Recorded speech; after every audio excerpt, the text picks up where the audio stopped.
Oh, well, that one was finger tight.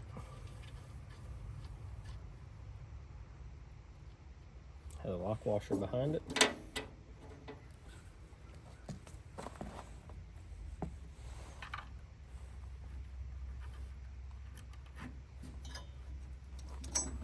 that belt off.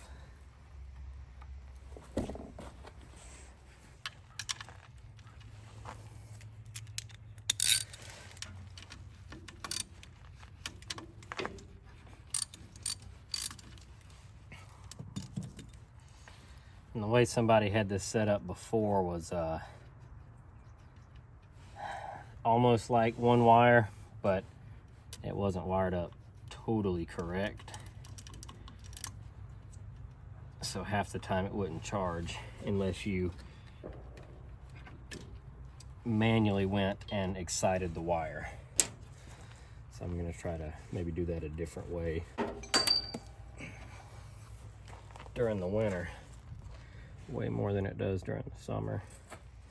But here's our alternator.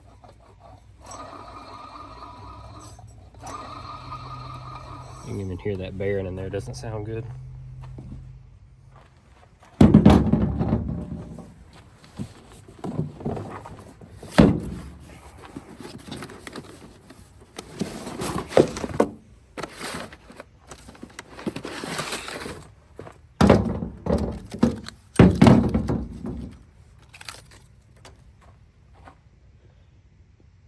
Well, it's almost the same. Got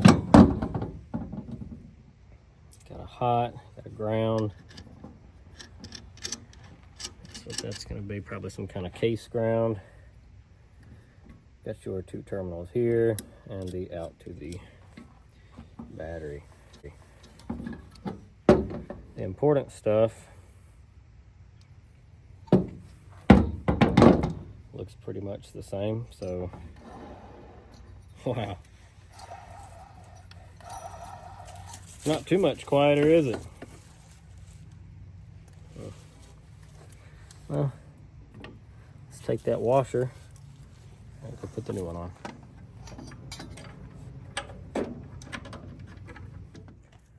Loosening that bolt right, or that nut right there, allows this bracket to move.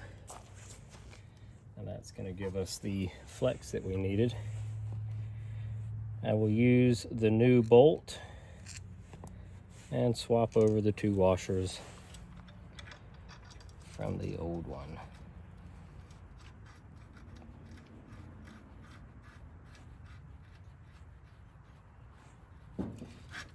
Slide our belt on. Unfortunately, it's still about at the end of its tension, but you know.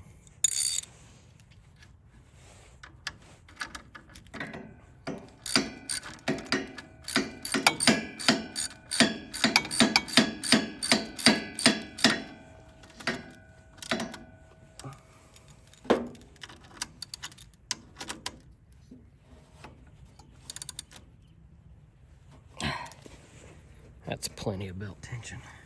We have the alternator currently wired up the way it was when I purchased the tractor some years back. That was with a jumper wire from terminal 2.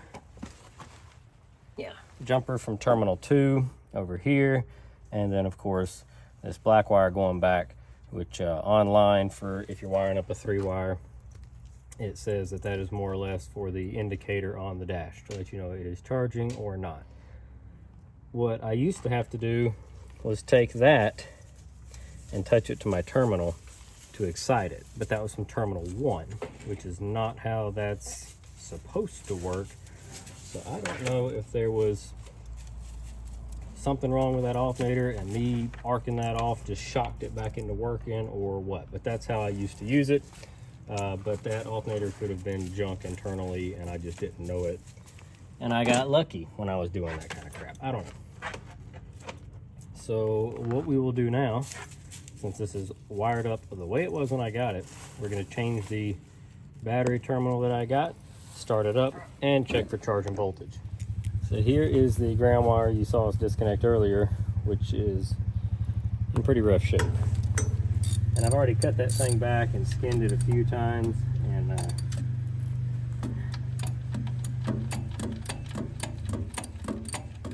it's just not happening. Plus, I noticed that this bolt down here on the engine block is broken, and I'll show you that in a second. And it was connected right there, and you can see the bottom of the block is broken right there where it goes in, so that's not good. So let's move that. I got a longer cable this time. I'm thinking we could even go down here to one of the bell housing bolts and have a much better connection point. So I just grabbed cheapo Duralast battery cables, and it comes with a red cover or a black cover depending on what you're doing with it. So we're using it as a ground, if I can get that off.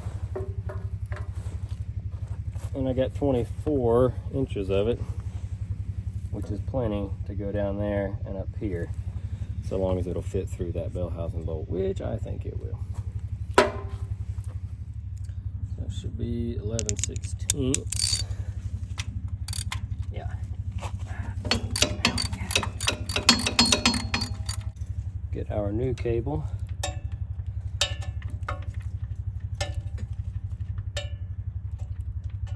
And it does fit great. So before I tighten that up, I'm going to wire wheel that little area just so we know it makes better contact. I need to restock on some tools at home. I took so much of it to the shop. I know I don't have hardly anything up here. So I used a file, a soft one, and ground us a nice little spot. Beautiful. That'll work just fine.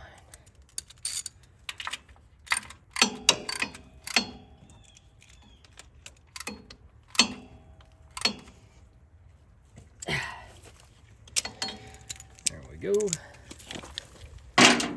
Looks good to me. And I will give it a little arc test. Nope.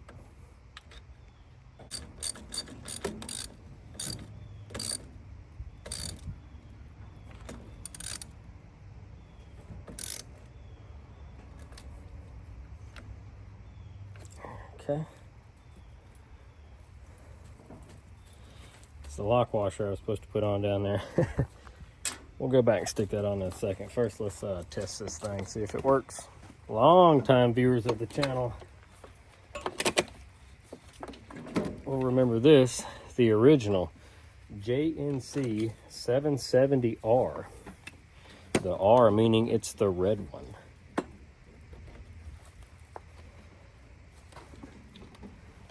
Set this not directly on the exhaust manifold. I'd like it to last a little bit longer. So that thing is still out there kicking. Our battery is showing 12.6. Zoom in on it. I don't have the jump box turned on. You see we conveniently broke the switch. I use a 1/4 inch extension to flip that thing on and off now. But what we're gonna do is start it up, and this will tell us if the voltage goes up because that works like a voltmeter. So the battery's got 12.6 in it. Let's start it and see if it automatically starts charging. I will give it one good rev, just like you would do a 1-wire. I don't think that makes a difference because this is not a 1-wire. And then we'll check and see if we end up having to touch that other wire that I used to, or if it just charges. Take the throttle. Here we go. Fuel shut off, key on. Oh.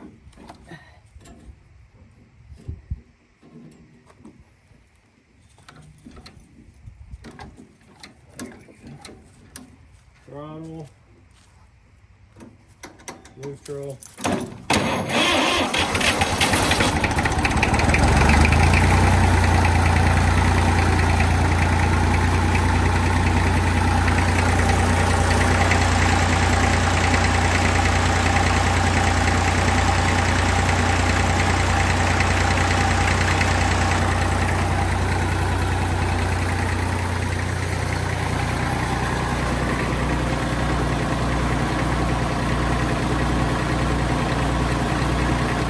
one, that ground cable must have really been doing us dirty, because it has never started quite that easy as far as just hitting it and it going. Normally it always arcs somewhere and you got to play with it. And then two, that was the most I have ever seen this thing put out voltage wise. That was 14.5. And we did not have to touch anything. It automatically excited. Man, let's see if that'll do it again. So, control switch on, throttle up.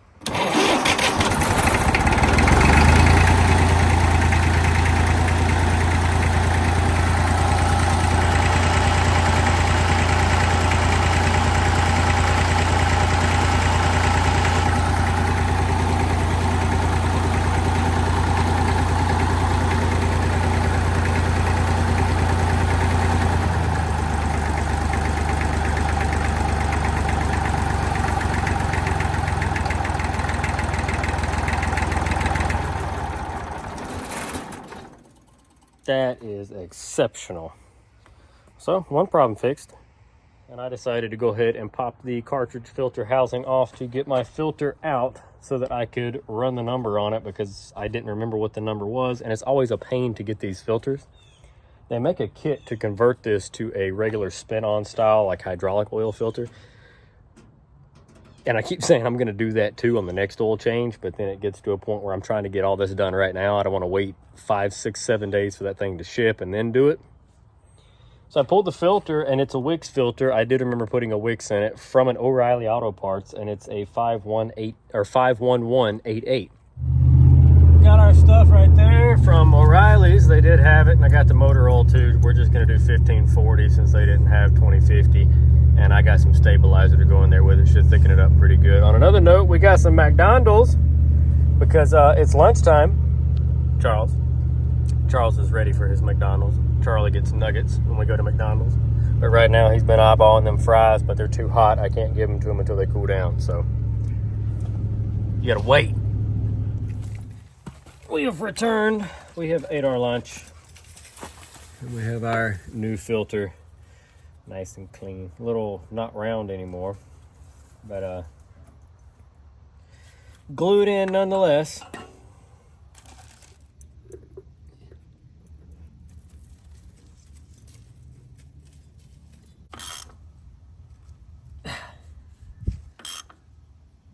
So now we can drain it.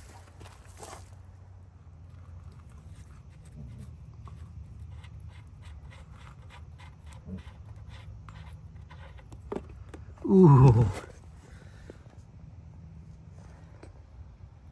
Yeah, it was due.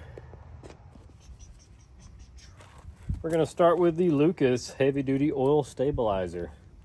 Because all they had was 1540 that I could get today, which is what the tractor ran when it was brand new 70 something years ago. And now that it's really old and has extreme blow-by, look at that. Beautiful.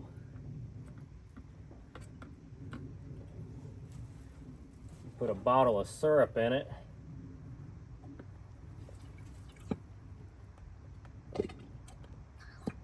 And hope that the oil pump can hold on for dear life. This is T4 heavy duty diesel oil, which is probably just their regular oil in a different bottle.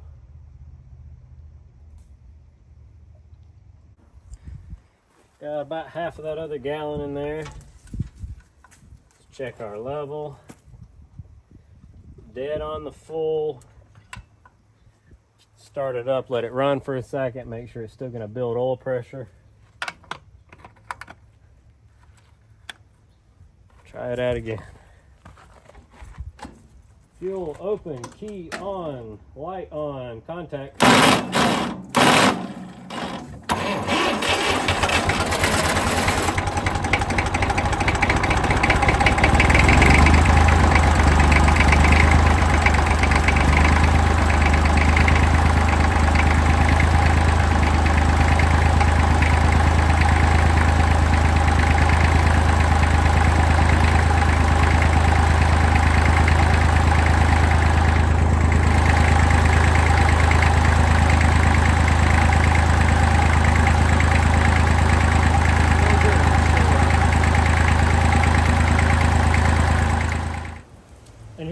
final clip that we've been missing.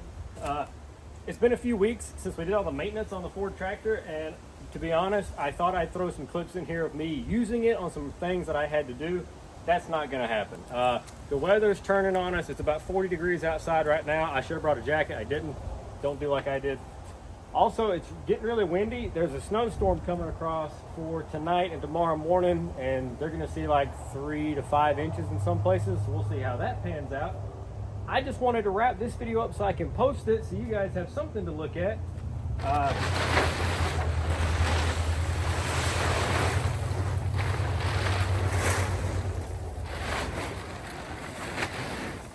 It has sat ice cold since we made the video. Haven't got to use it, haven't got to do anything. Parked it right here. This is where she's been living. So I never did get the my good battery charger from work to try to charge that battery back up. Hopefully just running it and the new alternator did most of the work for us. So we're gonna glow plug it. That's probably not near enough time, but we're gonna see what happens. Fire in the hole.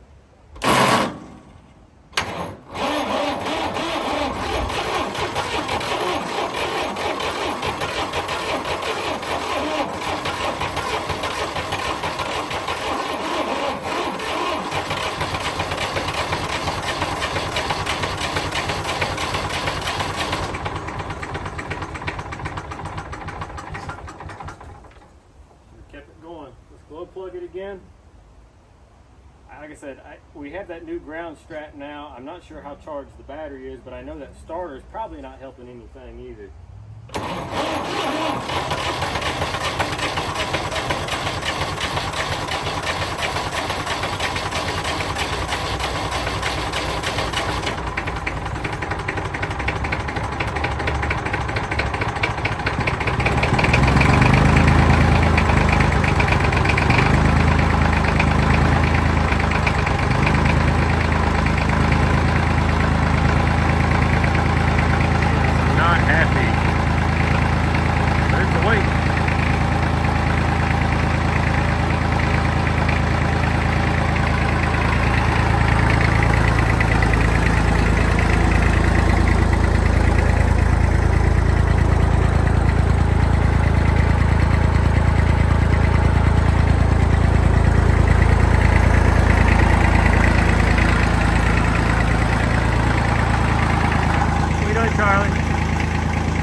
Well, you can hear me, but something else I had wanted to do. Oh, there goes a deer.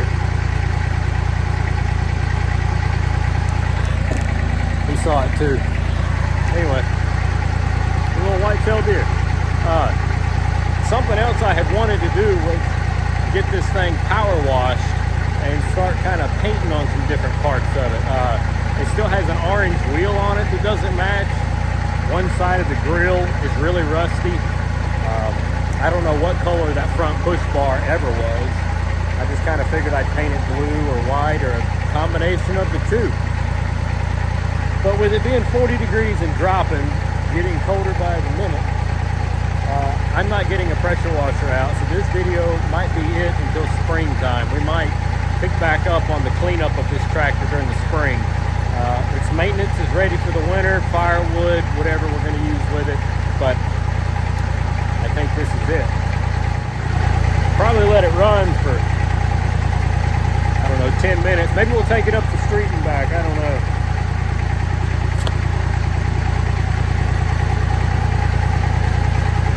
They've already got their winter ale out,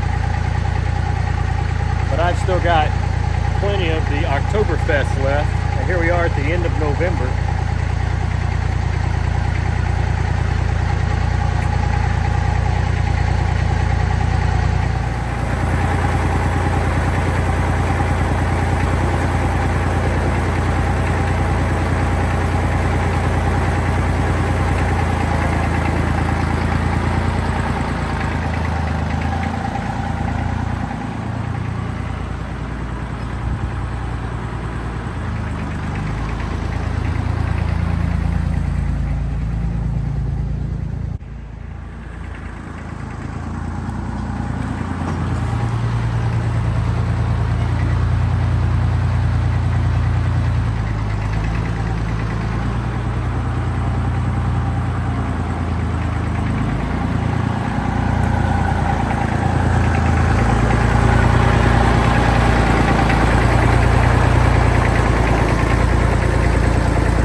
So that got her up to a normal operating temperature. Seems to be running just fine. I'm gonna let it cool down before we throw the tarp back on it. Charlie, come here. You gotta tell everybody bye. Look up there. No, up there. What are you looking at over there? You seeing more deer or something? Anyway. What? Well, that's gonna do it on the Fordson Super Dexter. We got its oil change, we got an alternator in it, we got a new ground strap on it. I don't think I got a clip of it, but we took and greased everything. Oh, mine's done here. We took and greased everything, all the little fittings and bushings. I'm gonna have to do something. What are you doing, Charles? He's in there digging on the golf cart. I'm gonna have to do something about the bushings in the front end. I don't know if it's just a wheel bearing that's starting to go, but I've definitely got some slop in the front end and a couple tie rod ends that are super loose. You know, a little bit of baling wire. You could probably tie them back on there if they popped off, but I don't want to do that. Let's just put new ones on it and be done.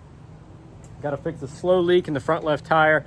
All things that it is too cold for me to care about now. I should have done this months ago, or at least a few weeks ago, but I didn't. So that's it. For those of you who like seeing little things on the Fordson Super Dexter, that's great. I appreciate it. Drop a comment down below. Let me know what you think. P.O. Box is in the description below. Me and Charlie are going inside so I can get to where I can feel my hands again.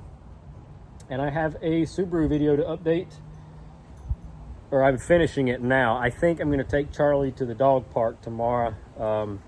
They've got a big fenced in area where you can just let them run. I don't like letting them run around here. There's too many distractions for them.